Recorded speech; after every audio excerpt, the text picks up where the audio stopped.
Have you ever pondered how much debt the world owes, and more specifically, who owes the most to China? A thought-provoking question, indeed. As we delve into the realm of global debt, it's intriguing to note how China emerges as a major creditor. National debt, contrary to popular belief, isn't a straightforward concept. It's an intricate tapestry woven with threads of economic policies, geopolitical strategies, and fiscal dynamics. Today, we will unravel the top 20 countries that owe the most to China. Kicking off our countdown at number 20, we have Kenya. Now, Kenya holds an interesting position in this list. Recent data suggests that the East African nation owes China a staggering $4 billion, a sum that has been accumulated over the past decade or so. This debt primarily stems from infrastructure projects, such as the Standard Gauge Railway, which was largely financed by Chinese loans. Kenya's economy, while robust, has been strained due to this debt. The country is working towards reducing its reliance on external loans, but progress has been slow given the scale of the projects funded.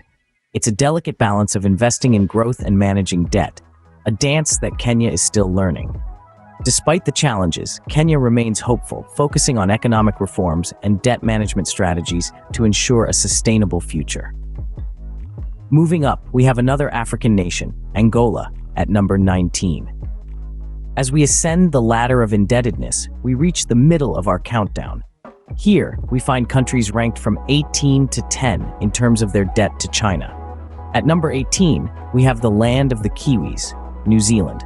This small island nation in the South Pacific finds itself owing China a considerable sum, mainly due to the import of goods and infrastructure projects.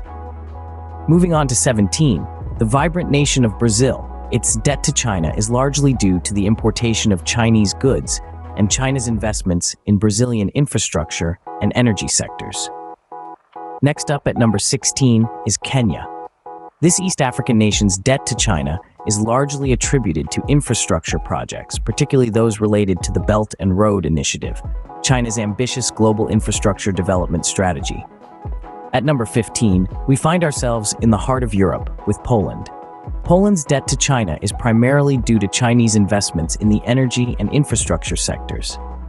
The 14th spot is occupied by Australia, the land down under. Australia's debt to China is due to a combination of trade imbalances and infrastructure investments. At number 13 is Pakistan. The significant debt of this South Asian country to China is primarily due to the China-Pakistan Economic Corridor, a collection of infrastructure projects that are under construction throughout Pakistan. Number 12 takes us to the Middle East with Iraq. Iraq's debt to China is largely due to energy and infrastructure projects. At number 11, we have the African nation of Angola. Its debt to China is mainly due to oil-backed loans. And finally, at number 10, we have the United States. Yes, the world's largest economy also has a significant debt to China, mainly due to the vast amount of U.S. Treasury bonds that China holds.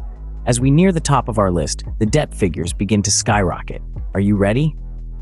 We've now reached the top 10 countries with the highest debt to China. Sitting at number 10, we have the vast country of Brazil. With a booming population and a diverse economy, Brazil has turned to China to help fund infrastructure projects and boost its economy. Next, at number 9, is the oil-rich nation of Venezuela.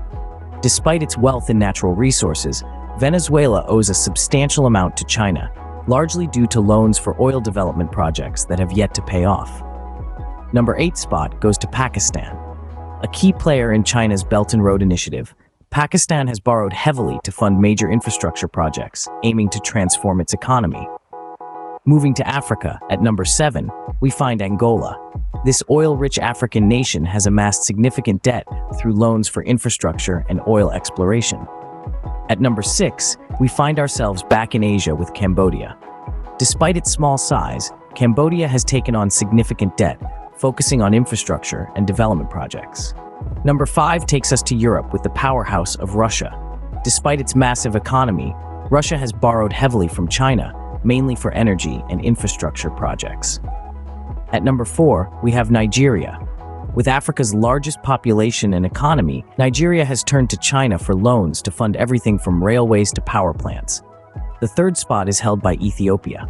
Despite being one of Africa's fastest-growing economies, Ethiopia has borrowed heavily to fund ambitious infrastructure projects. Second on the list, we find Kenya. With major infrastructure projects underway, Kenya has amassed a substantial debt to China. All these countries have their reasons for borrowing such staggering amounts from China, whether it's for infrastructure development, boosting their economies, or funding ambitious projects. Brace yourselves as we reveal the country with the highest debt to China. And now, the moment you've been waiting for. The country with the highest debt to China is Venezuela. Yes, you heard it right. Venezuela tops the list with an astounding debt, primarily due to its vast borrowing over the past 2 decades. But why does Venezuela owe so much to China? The answer lies in its economic strategy. Venezuela, rich in oil, used its natural resources as collateral for loans, promising China oil shipments in return. However, a combination of economic mismanagement and falling oil prices led to a dire financial situation. This high level of debt has serious implications for Venezuela's economy. It's like a heavy chain, dragging the economy down, making it harder for the country to invest in infrastructure, education, and healthcare. The debt also gives China significant influence over Venezuela's policies and decisions. This brings us to the end of our countdown. Let's recap the main points.